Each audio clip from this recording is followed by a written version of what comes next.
Exploring user interface design principles and project planning techniques. With the first part of this component, we look at different design principles that have gone into the way the user interfaces that you use across a range of devices and applications, how they've been applied. So that interface could be anything from the cockpit of a jet fighter to a smart fridge. And we look at the design principles behind their construction. Then we do a little bit of project planning techniques, because ultimately when you do your coursework you'll be producing a piece of coursework and following some planning techniques in terms of getting that done, and that part of the component is introducing you to those project planning techniques that are involved.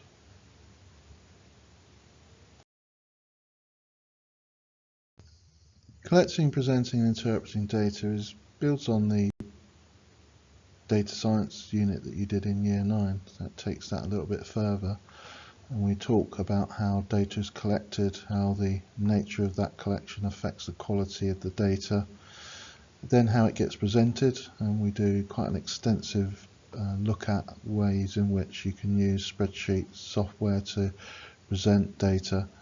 And then the final part of that component is interpreting the data. So how does the data get interpreted? Where do you spot trends and patterns in the data, and what can you do when you've spotted those trends and patterns?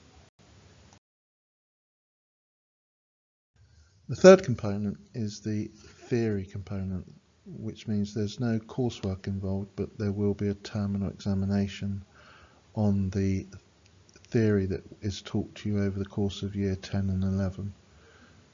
This component looks at effective digital working practices, so we look at things like cloud storage and cloud computing. We look at collaborative technologies and the way in which people work in a 24/7, 365 environment, and how that impacts us as individuals and the organisations we work for.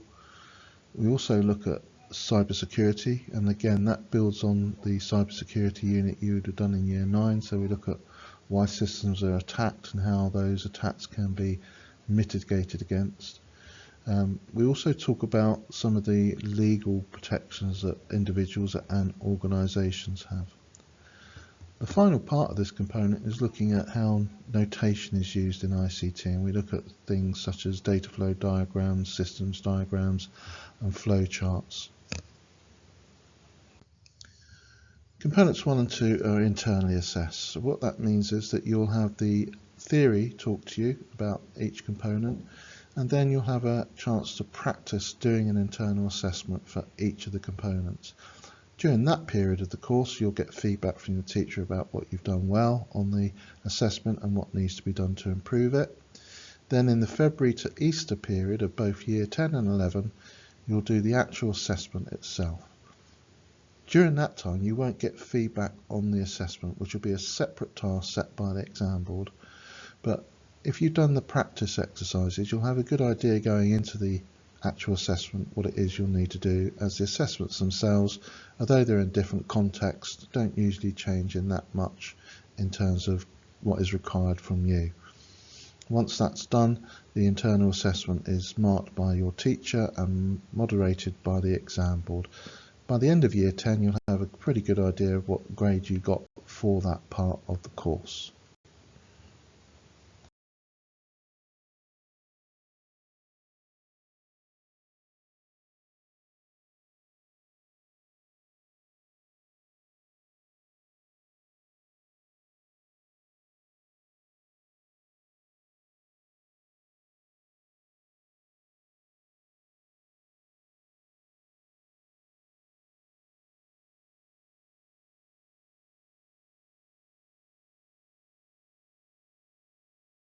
So here you'll see a couple of examples of the work that students do in ICT.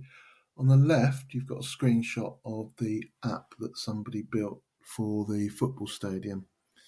So you'll see at the top that's the loading screen, and then you'll see on the bottom there's a screenshot of the first page that comes up once the app has been activated.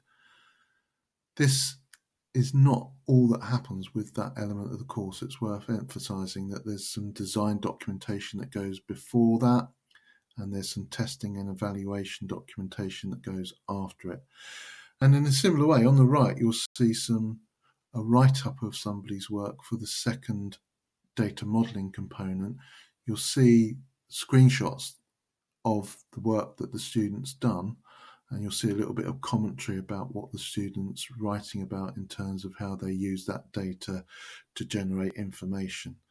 So again, it's worth emphasizing that for that component, it's not just about producing a data model. It's about, in this instance, it's investigating what makes a good data model and then producing a data model, but then using the data model to extract information from it. So that gives you a good idea, hopefully, of what both courses involve. As it says on the screen, most careers in the 21st century will involve the use of ICT, so getting a qualification in the subject is going to be beneficial to your career plans. 21st century use of data in particular is going to be fundamental to many careers. For example, my youngest son, I tried to get him to do ICT when he was your age. He wasn't the slightest bit interested, just wanted to be a football coach. He's gone into football coaching, but football coaching involves lots and lots of data, and the interpretation of that data and the manipulation of that data is something that he's had to learn subsequent to his key stage 4 studies.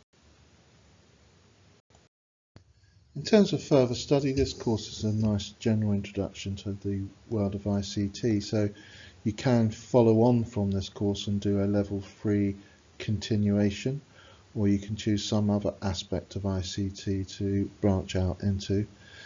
People in the past have gone on to study diverse subjects such as computer animations, computer science, game design, graphic design.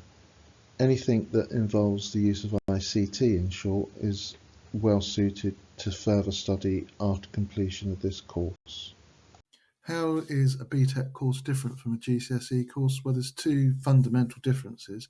One is the assessment, so you have internal assessments that are marked by your teacher and moderated externally with one exam. The other way that they differ is that you are not graded 1 to 9, you are graded from pass to distinction, and within that there are levels 1 and 2. So at the bottom is a level 1 pass, that's roughly equivalent to GCSE grade 2, and then right at the top you have a level 2 distinction, which is roughly equivalent to GCSE grade 8/9. What is the process of assessment for coursework? The coursework is set as an assessment task by the exam board Pearson. You will complete it in class. Before you attempt the assessment, you would have had the theory taught to you, and you would have had a chance at doing mock assessments in lesson leading up to the actual assessment task. So you should be very familiar with each of the tasks that you need to complete. In the actual assessment sessions themselves, you won't be able to get individual support for what you're doing, so you'll need to have made sure that you've spent your time in lesson carefully preparing for the assessment task. The assessment task won't be the same as the one that you've practiced in class, but it'll be very similar to that type of task. You do the 2 assessments in the February to Easter time in year 10 and in year 11. You won't be able to do any coursework if you don't understand the theory underpinning that work, so many of the lessons will be explaining and giving you a chance to practice the theory that you then implement in your coursework. So the lessons aren't just about completing coursework. With each of the assignments that you do in year 10 and 11, you essentially do a dummy run in class to make sure you understand what it is that you are expected to do when you do the actual official assignment. So you'll get a chance to have 2 bites of the cherry, as it were, before you actually submit work for assessment and moderation. Do you need specialist equipment or software? No, you don't. You should be able to access all of the software that we use on the course in a standard Chromebook. So I'm using a Chromebook for all of the work that I set for the students on the course. They don't cost a great deal of money in comparison to desktop computers or laptops even, and you can use a Chromebook for everything that we do on the course. And if you are using a Chromebook to access Office 365, for example, you will have the equipment you need to access everything on the course. Software that we use is either going to be freeware or software that you can access via the browser once you've registered on a website.